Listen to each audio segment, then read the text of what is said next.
بسم اللہ الرحمن الرحیم۔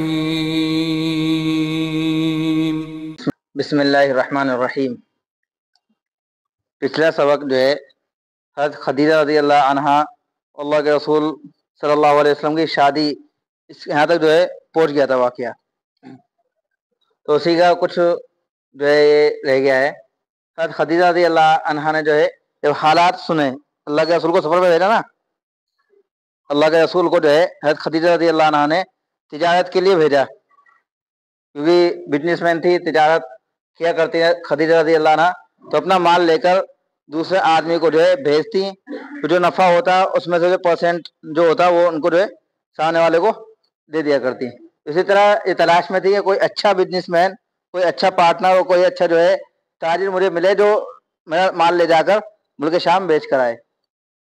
تو اللہ کے رسول جو ہے ملک شام حضرت خدیجہ رضی اللہ عنہ کا مال لے کر گئے۔ خدیجہ رضی اللہ عنہ نے جو ہے ایک غلام میسرہ اللہ کے رسول کے ساتھ لگا دیا۔ جب واپس آئے تو اس نے حالات سنائے، اور حالات کے اندر جو ہے کیونکہ ایک واقعہ تو آیا تھا، ایک راہب راستے میں ملا،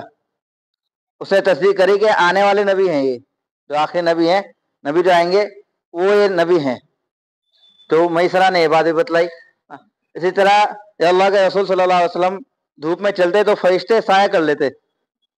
اور یہ نظارہ حضرت خدیجہ رضی اللہ عنہ نے خود بھی اپنی آنکھوں سے دیکھا، حضرت میسرہ نے یہ بتلایا، اور جو ہے حضرت خدیجہ رضی اللہ عنہ نے بھی جو ہے یہ واقعہ دیکھا۔ اسی طرح حضرت خدیجہ رضی اللہ عنہ نے یہ واقعات جو ہے ان کے بھائی تھے ایک دور کے، ورقہ بن نوفل، ان کا آئندہ جو ہے بھی تذکرہ آئے گا، تو ان کے پاس گئیں، کیونکہ وہ عیسائی تھے، جو ہے آسمانی کتاب کے اور خاص طور جو انجیل کے عالم تھے،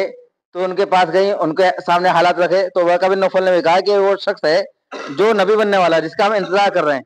کیونکہ عیسائی اور یہودی خود انتظار میں تھے کہ یہ وقت جو ہے یہ آخری نبی کے آنے کا وقت ہے نا، تو عیسائی بھی انتظار میں تھے کب آخری نبی آئیں گے، اور یہودی بھی جو ہے اسی انتظار میں تھے۔ یہود کا ماننا یہ تھا کہ وہ ہماری نسل میں سے آئیں گے، بنی اسرائیل میں سے آئیں گے، اور عیسائی کا ماننا تھا کہ ہمارے جو خاندان میں سے، الگ خاندان دونوں بنی اسرائیل ہے لیکن وہ ہمارے اعتبار سے آئیں گے۔ تو ورقہ بن نوفل نے یہ کہا کہ یہ جو آدمی ہے جن کے آپ نے حالات بتلائے ہیں، یہ وہی آدمی ہے جو آخری نبی بنائے جائیں گے، تو جو ہے اور ہم ان کا انتظار کر رہے ہیں۔ تو خدیجہ رضی اللہ عنہ کے دل میں ان سے جو ہے نکاح کی بات پیدا ہو گئی، ان کے دل میں جو ہے اللہ کے رسول سے نکاح کی خواہش پیدا ہو گئی، حالانکہ اس سے پہلے ہم نے بتلایا تھا کہ ان کے 2 نکاح ہوئے، یہاں ہم نے لکھ بھی رکھا ہے۔ پہلے شوہر تھے عتیق بن عائض، اس کے بعد ایک اور نکاح ہوا ابو حالہ بن نباش، تو دونوں کا انتقال ہو گیا۔ تو یہ کیونکہ بڑی مالدار بھی تھیں اور بڑے مرتبے کی بھی عورت تھی، اور بہت ساری خوبیاں خدیجہ رضی اللہ عنہ کے اندر جو ایک عورت کے اندر ہونی چاہیے، ساری کی ساری خوبیاں خدیجہ رضی اللہ عنہ کے اندر وہ موجود تھیں، تو اس لیے ان کے بڑے بڑے رشتے آیا کرتے تھے، کیونکہ عرب کا تو ماحول یہی تھا نا، ایک عورت بیوہ ہو گئی، عدت پوری ہو گئی، تو اس کے رشتے آنے شروع ہو جایا کرتے تھے۔ ہمارے یہاں کا ماحول یہ ہے کہ اگر ایک عورت بیوہ ہو گئی تو اس کا انتقال تک کوئی رشتہ آیا نہ آئے کوئی معلوم نہیں نا، ہمارے کیونکہ یہ ماحول ہی ختم ہو گیا، اور یہ ضروری ہے، اسلام کا بھی ایک نظریہ ہے، تو ایک عورت بیوہ ہو گئی اس کے رشتے آنے چاہیے، اور نکاح جو ہے اس کا ہونا چاہیے۔ اس میں چاہے وہ دوسری یا پہلا نکاح ہے، اگر پہلی عورت بن رہی ہے، پہلی بیوی بن رہی ہے تو اس میں بھی راضی ہوتی تھی، اگر ورنہ دوسری بیوی کسی کی تیسری بیوی، تو عورتیں جو ہے عرب کے اندر اس طرح تیار ہوتی تھیں اب بھی اور پہلے بھی، پہلے اور زیادہ رواج تھا، تو اس لیے عورتوں کے نکاح میں کوئی مشکل نہیں آتی تھی، کچھ کمی عورتوں کی طرف سے، کچھ کمی جو ہے مردوں کی طرف سے۔ تو اس طرح خدیجہ رضی اللہ عنہ کے کئی سارے جو ہے پیغام آئے نکاح کے، لیکن خدیجہ رضی اللہ عنہ نے جو ہے انکار کرتے ہوئے کہا مجھے جو ہے فی الحال نکاح کا کوئی ارادہ نہیں ہے، میں نکاح نہیں کرنا چاہتی۔ لیکن جب اللہ کے رسول صلی اللہ علیہ وسلم کے واقعہ سنے تو خدیجہ رضی اللہ عنہ نے بھاپ لیا کہ میں کتنی خوش قسمت عورت ہوں گی کہ میں ایک نبی کی جو ہے بیوی بنوں،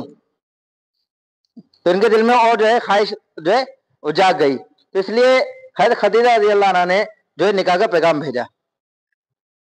کیونکہ آپ خود اندازہ لگاؤ کہ ایک عورت کے لیے نبی کی بیوی ہونا کتنی شرف کی بات ہے، کتنی کمالات کی بات ہے۔ آج کل تو ایک چھوٹے پردھان کی بیوی بننا ہی اور جو ہے اپنی خوش نصیبی سمجھتی ہے، جو سب سے بڑے نبی ہیں دنیا میں اللہ کے بعد، جن کا سب سے بڑا مرتبہ ہے، تو ان کی بیوی بننا کتنا خوش قسمتی اور کتنا جو ہے ان کے لیے ایک لکی پوائنٹ ہو گئے۔ इसलिए खदीजा रज़ी अल्लाह अन्हा ने अल्लाह के रसूल सल्लल्लाहु अलैहि वसल्लम के पास निकाह का पैगाम भेजा। अल्लाह के रसूल से कहा मैं आपसे जो है निकाह करना चाहती हूँ। अल्लाह के रसूल ने भी जो है, क्योंकि खदीजा रज़ी अल्लाह अन्हा के हालात पहले सुन रखे थे, उनकी खूबियाँ, और फिर क्योंकि पार्टनरशिप हो गई तो मेल जोल, आना जाना, मामलात ये जब होने लगे, क्योंकि पर्दा तो उस वक्त था भी नहीं, तो इसलिए अल्लाह के रसूल भी जो है खदीजा रज़ी अल्लाह अन्हा के हालात से वाकिफ थे। अल्लाह के रसूल ने कहा ठीक है, मुझे भी जो है कोई एतराज नहीं, लेकिन मैं अपने बड़ों को जो है इसकी इत्तला देना चाहता हूँ। अगर मैं बड़े, और क्योंकि चचा के परवरिश में थे, अगर चचा राजी हो जाएंगे मुझे कोई एतराज नहीं है, मैं भी राजी हूँ। हालांकि उम्र का बड़ा गैप था। हमने यहाँ लिखा है कि जिस वक्त जो है खदीजा रज़ी अल्लाह अन्हा का निकाह हुआ अल्लाह के रसूल से, उस वक्त इनकी उम्र थी 40 साल और अल्लाह के रसूल की थी 25 साल, 15 साल का गैप था ना। और खासतौर औरत का बड़ा होना आदमी से ये थोड़ा सा ऐब समझा जाता है, आज भी समझा जाता है, उस वक्त भी समझा जाता था ना। अगर मर्द औरत से बड़ा हो तो ज्यादा ऐब नहीं समझा जाता, लेकिन औरत मर्द से बड़ी हो तो थोड़ा सा ऐब समझा जाता है। तो इसी वजह से थोड़ी सी झिझक भी थी दोनों के अंदर, लेकिन क्या है, अगर रिश्ता माकूल है और अच्छा रिश्ता है दोनों की तरफ से, दोनों अल्लाह के रसूल भी राजी थे और खदीजा रज़ी अल्लाह अन्हा भी राजी थी, तो अल्लाह के रसूल ने कहा अगर मैं चचा वगैरह जिनके सरपरस्ती में हूँ वो राजी हैं तो मुझे कोई एतराज इस चीज का नहीं है। इसी तरह अपने चचा अबू तालिब के पास बात रखी। खदीजा रज़ी अल्लाह अन्हा के भी चचा ही थे जो इनके जो है वली थे, क्योंकि वालिद का इंतकाल हो चुका था पहले ही। बतलाया था जंग फुज्जार हुई थी, उसके अंदर इनके शोहर का भी इंतकाल हो गया था, इनके वालिद का भी इंतकाल हो गया था। तो यहाँ से खदीजा रज़ी अल्लाह अन्हा के चचा जो थे उन्होंने अबू तालिब जो अल्लाह के रसूल के चचा थे उनसे बातचीत करी, आपस में मामला तय हो गया और फिर जो है उसके पास निकाह हो गया। निकाह का खुतबा भी जो है अबू तालिब ने ही पढ़ाया। और ये जो वाक़या पेश आया निकाह का, ये सफर जो हुआ था शाम का, मुल्क शाम का जो सफर अल्लाह के रसूल ने कहा था, उसके 2 महीने 25 दिन के बाद ये वाक़या पेश आया। निकाह जो है शाम के सफर के 2 महीने 25 दिन के बाद हुआ, और अबू तालिब ने जो है इस निकाह का खुतबा पढ़ाया। इस वक्त खदीजा रज़ी अल्लाह अन्हा की उम्र जो है 40 साल की थी। इनका खानदान जो है खदीजा रज़ी अल्लाह अन्हा का खानदान बनु असद है, जिसको तफसील से जो है हम जो अल्लाह के रसूल की बीवियों का तस्करा करा था उसको भी बड़ी तफसील से हमने इस चीज को बतला दिया था, और तफसील देखना चाहते हैं तो उस चीज को देख सकते हैं। हम मुख्तसर जो हम इस चीज को लेकर चल रहे हैं फिलहाल, क्योंकि एक बार ये चीजें जो है पहले आ चुकी हैं। तो इनका खानदान बनु असद है, और ये बनु असद भी कुरैश का ही खानदान है। अल्लाह के रसूल भी कुरैश खानदान से, कुरैश कबीले से। अल्लाह के रसूल का कबीला कुरैश है, खानदान बनु हाशिम है, और खदीजा रज़ी अल्लाह अन्हा का भी कबीला कुरैश है और खानदान बनु असद है। जो हमारा हुआ था उसमें भी हमने एक सवाल ये पूछा था कि खदीजा रज़ी अल्लाह अन्हा का खानदान कौन सा है, तो ये याद रखने की एक चीज भी है कि बनु असद जो है इनका खानदान था। पहले शोहर इनके 2 शादियां हुई, अल्लाह के रसूल से पहले 2 शादियां हुई, 2 बार बेवा हो गई थी। पहले शोहर का नाम अतीक बिन आइस था, दूसरे शोहर का नाम अबू हाला बिन नब्बाश। तो निकाह हुआ है, निकाह 15 साल कबल नबूवत, अल्लाह के रसूल के जो है नबी बनाए जाने से 15 साल पहले हुआ। 40 साल की उम्र में अल्लाह के रसूल नबी बनाए गए, तो ये जो है 25 साल की उम्र थी अल्लाह के रसूल की, उस वक्त जो है निकाह हुआ। तो ये 15 साल पहले जो है नबी बनाए जाने से निकाह हुआ 595 ईस्वी के अंदर। खदीजा रज़ी अल्लाह अन्हा का जो इंतकाल हुआ है वो 65 साल की उम्र में हुआ, 10 नवंबर 619 ईस्वी के, वो 619 ईस्वी के अंदर इंतकाल। 65 साल की उम्र, 10 नवंबर 619 ईस्वी के अंदर जब निकाह हुआ, उस वक्त अल्लाह के रसूल सल्लल्लाहु अलैहि वसल्लम की उम्र जो है 25 साल की थी। और अल्लाह के रसूल सल्लल्लाहु अलैहि वसल्लम ने जो मेहर अदा की है, वो मेहर तय की है 20 ऊंट। 20 ऊंट का मेहर तय करना बड़ा जो है एक काम है, और बहुत जो है ये भारी भरकम कीमत है गोया के, क्योंकि अरब के अंदर जो है ऊंट बड़े महंगे होते हैं, यहाँ महंगे होते हैं ना। और जो है एक ऊंट अच्छा खासा, और जो है अच्छा अगर नस्ल का हो तो बहुत ज्यादा महंगा होता है। तो उसके साथ जो है 20 ऊंट दे देना मेहर के अंदर, बड़ी एक जो है बहुत ज्यादा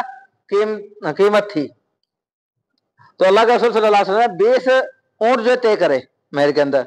और इस 20 ऊंट तय करने के अंदर अल्लाह के रसूल ने अपना लिहाज नहीं रखा, खदीजा रज़ी अल्लाह अन्हा का लिहाज रखा, क्योंकि वो बड़ी मालदार थी। तो मालदार जो औरत होती है उसका इतना मेहर होना कोई जो है मुश्किल बात नहीं था, आम था कि जिस खानदान की और जिस जो है अल्लाह के हज़रत खदीजा रज़ी अल्लाह ने जो है जिस खानदान से जो जिस मालदार घराने से थी उसका जो है 20 ऊँट होना मेहर कोई मुश्किल नहीं था, आम बात था। लेकिन अल्लाह के रसूल क्योंकि वो गरीब थे शुरू से ही, क्योंकि यतीम है चचा के परवरिश में, और चचा भी जो है ज्यादा मालदार नहीं है, उसको बतला चुके पहले। दादा तो बड़े मालदार थे लेकिन चचा अबू तालिब जो है वो ज्यादा मालदार नहीं थे। तो अल्लाह के रसूल सल्लल्लाहु अलैहि वसल्लम ने खदीजा रज़ी अल्लाह अन्हा का लिहाज रखते हुए 20 ऊँट जो है मेहर तय करी। जब हज़रत खदीजा रज़ी अल्लाह अन्हा ने देखा मोहम्मद ने 20 ऊँट तय करे हैं, गोया कि अपनी सारी जिंदगी की जो है जमा पूंजी मुझे दे दी, जो तिजारत के अंदर जो भी कमाया है, अभी कमाने शुरू करा थोड़े दिन पहले ही, कुछ साल पहले, जो है इतना जमाई क्या होगा और सारा सारा जो है मेहर के अंदर अदा कर दिया। तो वे खदीजा रज़ी अल्लाह अन्हा ने तोहफे के अंदर अल्लाह के रसूल सल्लल्लाहु अलैहि वसल्लम को एक गुलाम दिया। तो मेहर के अंदर इन्होंने 20 ऊँट दिए, तो गोया के हज़रत खदीजा पर एहसान किया, तो हज़रत खदीजा रज़ी अल्लाह अन्हा ने अल्लाह के रसूल के एहसान के बदले एक एहसान और किया, हल जज़ाउल इहसान इल्लल इहसान। तो खदीजा रज़ी अल्लाह अन्हा ने एहसान के लिए, एहसान के तौर पर ज़ैद बिन हारिसा रज़ी अल्लाह अन्हु जो गुलाम थे खदीजा रज़ी अल्लाह अन्हा के, उनको जो है अल्लाह के रसूल को दे दिया।